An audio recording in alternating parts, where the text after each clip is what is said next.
What's going on, everybody? Welcome to another episode of Leadership Lean In. Can you believe it? We're going every week. We are doing short form content. We are just having the time of our lives. It is the month of December. Merry Christmas to you. We are coming to you live from Los Angeles, the greatest city in the whole wide world.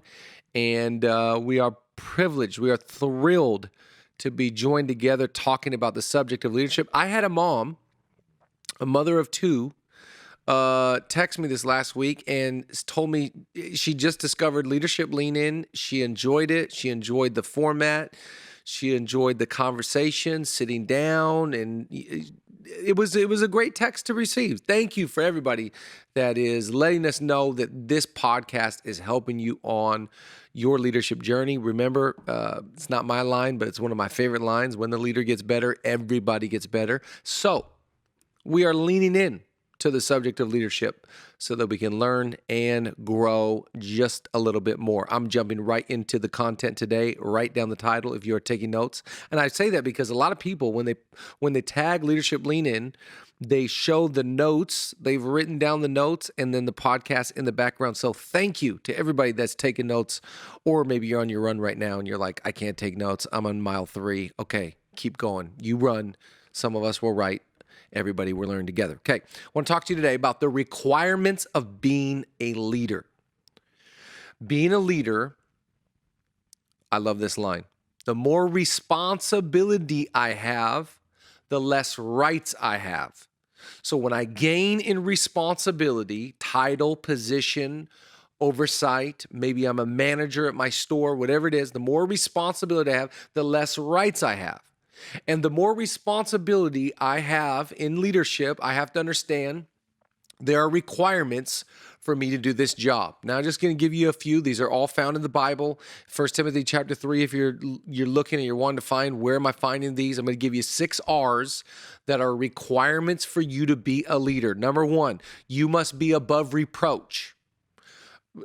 Translation into today's culture, you can't be sketchy. You can't be duplistic. You can't be deviant. You can't have stuff where it's like, it's kind of weird. How come you guys DM, like that? How come you're over at so-and-so's house that late? When you live under reproach, there's tons of compromise.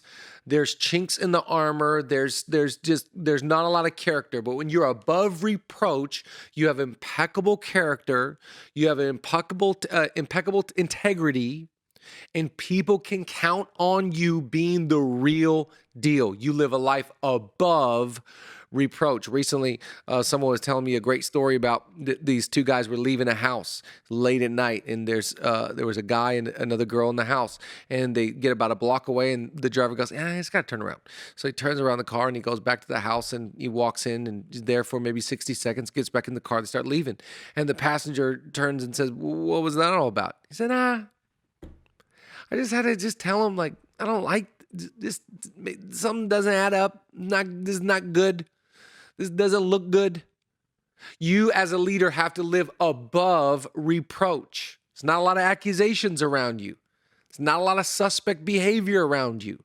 You're clean. There's not a lot of mixture. You got good moral behaviors, and then you got no, you're above it. That's the requirement of being a leader. Phenomenal character. Number 2, you are respected. The world understands this. They say, put some respect on my name. Every leader wants to be respected. Let me just teach you something about respect and loyalty. If you want respect, respect others. If you want loyalty, be loyal to others. But the other thing about being respected is that you live a life worthy of respect. That, you know what, you as a leader, it should be easy for people to really respect you. I respect your work ethic. I respect the way that you handle your affairs. I respect the way that you have longevity of relationship. I respect the way that you always, hold your tongue and you don't just gossip. I respect, your attitude. I respect that you're consistent. I respect how long you've been doing this. I have a ton of respect for you. This is a requirement of being a great leader. In other words, remember, verse 2, we're talking about being trusted and respected. It takes years to build trust and seconds to lose it. And it takes a long time of living a certain life of requirement for you to have some respect on your name. I want to implore you today, be a leader that is respected. It's like, you know what? I got a lot of admiration for your talent, and wow, you've got a gift, and whoa, you are really good at this. But, above that, I really respect the way you handle your leadership. Number 3, you're responsible with money. This is a requirement of being a leader. You can't be a great leader and be bad with finances, because being a leader and being the oversight of managing people, properties, positions, whatever you're going to do in leadership, money is, as they say, money makes the world go round. So money is a reflection of stewardship. The more I handle money well, the more confidence it gives me to steward my life and others God has given me to have influence over their lives. So I just go, money's a big deal. Money's a big deal to me. Money's a big deal to God. Money's a big deal to other people. Money, one of the closest things to every person's heart is money. And the more I can prove to others that I am a good steward of finances, then I gain their trust and their respect, and they trust me with the dollars that are coming through our corporation. For me, we've been running this business. You call it a business, I call it a church. Overseeing God's money. This is not my money, it's God's money, and it's God's people's money. And I take this very seriously. So in our line of work, for you, it's a business. For us, it's church, which is not a business. But I get what you're saying. So for me, I want to take so seriously my stewardship over finances, because in our line of work, God's so serious about it. He said, if you can't handle earthly wealth, I can't even give you spiritual wealth that the world will never have. So I want to be so good at handling money because it's important. It's God's people's money in our line of work. And there's something greater on the other side of being a good steward. So I can't encourage you enough. If you're not good with money, you don't have a budget, go get a budget. You don't know how to save money, start 2021 off this next year with saving money. I think every leader ought to be really good at earning money, saving money, and giving money. That's just part of leadership. I know how to earn money, I know how to save money, and I know how to give an absurd amount of money away. Earn, save, give. And the more I take that seriously, you ought to know the value of $1. So you're not wasteful with this, that, and the other. The other day, we had a great meeting with our accountant, my wife and I. We have a phenomenal accountant and helps us with all the things we got going on in our life. And we are looking at our budget together, and we found, Julia, you should have seen her eyes. Her eyes popped, boom, I see how I can save us $150 a month. I mean, you would have thought we were talking about $150,000 a month.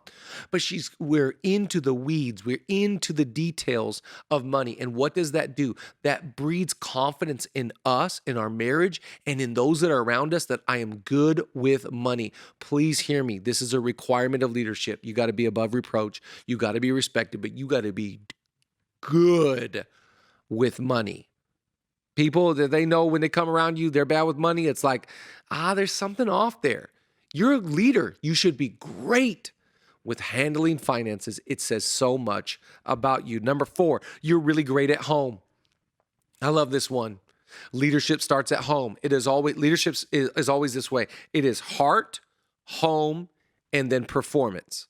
Heart, home, and then what you do. If you're a coach, you're a teacher, you're an entrepreneur, you have a business, whatever you're doing. You're an actor, heart, home, whatever you do, occupation. Leadership starts in my heart, and then it second manifests in my home. Great leaders, here's a requirement. You can't have your home in chaos and your life in order. If your home is in chaos, that means everything's in chaos. And pretty soon that thing's going to tell on you. So you ought to always work in order. It starts with my heart. My heart is healthy. My heart is healed. I'm not carrying bitterness, baggage, bondage, brokenness. No, I'm doing my best to have a healthy, clean, happy heart. And then my home, I want to serve my home. If I work 60, 70 hours a week and I give myself to this project or this position or this company and I neglect my home, your home is going to tell on you. Your home, the result of that, the fruit of that. We'll look at the root of it because the fruit of it was bad. And so, talking about the character of a leader today, reputation, respect, really good with money, and really good at home. Put a premium on serving your house. Growing up, I'm a pastor's kid, and growing up, there was the famous little line that people would say, anybody can go to Africa on a mission trip. Serving God in Africa is not the hard thing to do. Serving God in your own home is the hardest mission trip that you will ever take. And I believe that to be true today for you and for me.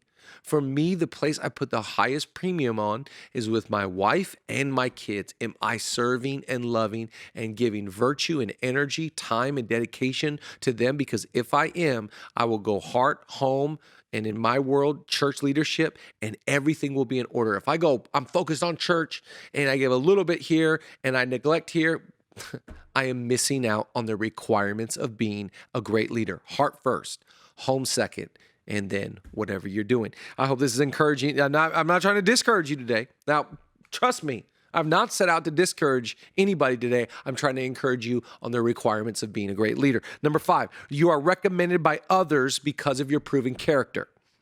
So I don't know if you know this, but your name either opens doors or closes doors for you. You're living off your reputation. You are living off your name. Your life, your leadership, your name is going to open doors, swing them wide. Oh, they're the best. They're the kindest. They are the real deal. They are, selfless, humble. People are right now, they are either bragging behind your back or they're talking bad behind your back. By the way, you're giving people something to talk about. You're giving them good things to say or bad things to say based upon your proven character or lack thereof. So if people are talking, which they are, let's give them something. Oh, that old song. Let's give them something to talk about. That when they leave your presence, people go, you know what? I've known this person for years, and one thing I know about them, they know how to apologize. They know how to make things right. One thing about them, they're above reproach. I respect them. One thing I've noticed about so-and-so, they are good with money. I've always really believed and trusted about them. They serve their house really, really well. Either that's what's going to be recommended and talked behind your back, or it's going to be the thing that is the demise and the downfall. You decide. No one is creating the narrative of your reputation more than you. This is the requirement of being a great leader. If you're going to be a great leader, you got to do a great job of being a steward of your own reputation. By the way, one of the best bits of advice I ever got, if somebody thinks something that is wrong about you, prove them wrong. Don't sit in silence. Prove them. Hey, do you think this about me? No. I live above reproach. Oh, sweet. No. I'm respected. I don't operate that way. Oh, finances? My money is in order, and I know where every dollar and every cent goes. Oh, no. Excuse me. Wait. I've got my home in order, and I would never be somebody that works 75 hours a week and neglect my children or my wife. No way. If somebody thinks something is wrong about you, prove them wrong. You're living off the recommendation of others based upon your proven character. And the last one, number 6, this is very spiritual, but it will translate to all categories of life, is that you are repentful. In other words, you have the ability to show remorse and sorrow for the issues or the downfall or the mistake that you've made. Okay, you've made a mistake. Welcome to the club. Okay, you did something imperfect. No one is perfect. But I always find the requirement of a great leader is that they have the ability to take ownership. I misjudged that. I promoted so-and-so too early. We shouldn't have spent our money there. We should have spent and they can own their mistakes. Don't play the blame game for wherever you are. It is not their fault. You keep producing, you keep giving, you keep loving, and you keep going. But when you make a mistake, own the mistake. You know what? I blew it. In June, when this happened, I made a mistake here. In July, this last year in 2020, I noticed I said this thing, and last August, I just want to, and whatever you got to do to go back through the records of your life to make right relationships, to make right problems in the company, whatever you got to do, it's just like, I got to turn away from that. I'm not going to be that way anymore. I had an outburst of anger. I had a slips, a whoops. And you know what? You have made a mistake, but you are not a mistake. Don't be held down by insecurity that says you've got to be a perfect leader. No. The requirement of a great leader is to take ownership and responsibility of areas that they've missed it. So you are not great because you never make a mistake. You are great because you own the mistakes that you have made.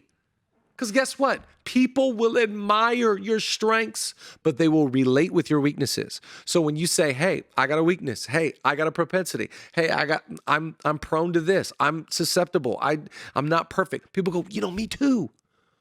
You do that. We have this in common. And I think this will take you so far. So again, these are requirements. Again, reproach. Be above reproach. Don't be sketchy. Nobody likes to sketch. Nobody likes to leave. They're like, I don't know what they do when they leave the office. No, you got to be trustworthy. Be so respectable that people are like, I respect them through the roof. Be so good with money. It's like, oh, you are like Dave Ramsey. Oh, you are just... wow, they are good with money. And I trust them. I would even trust them with my money because they're a good steward. Be good in your house. I mean, just phenomenal. Just know what you're doing, really good at home, and have a great reputation. You're recommended by others. And the last one, we already hit on it, but be repentful. If you make a mistake, just own it quick, own it fast, and let it be. Just everybody in the workplace knows, man, they own that. They're not above going, no one is above saying sorry. How far can I'm sorry get you? Oh, it goes great in marriage. It goes great. I say sorry to my kids. I apologize to my 7-year-old. Hey, Dad, I had one too many croissants. I shouldn't have done that. You get it.